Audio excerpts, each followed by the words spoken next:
Ito ang itsura mga boss ng ating Flexiband, yung ating waterproofing na cementitious.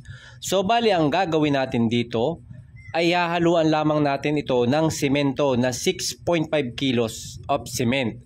So ngayon, itong nakikita ninyo ay 1 galon na Flexiband. So pag bumili kayo nito sa mga hardware ay ang pinakamalit na mabibili nyo ay 1 galon or 4 liters. So bali dito tayo babawas nung gagawin natin na Flexiband pati.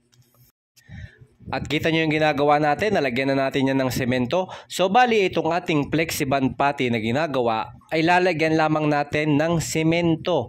Pagkatapos ay titigilan na natin lagyan to ng semento pag nakuha na natin yung tamang texture na gusto natin. So bali unti-unti lang yung paglalagay ng ating semento. So para mahalo nating mabuti, so kung meron kayong mga mixer, mas maganda.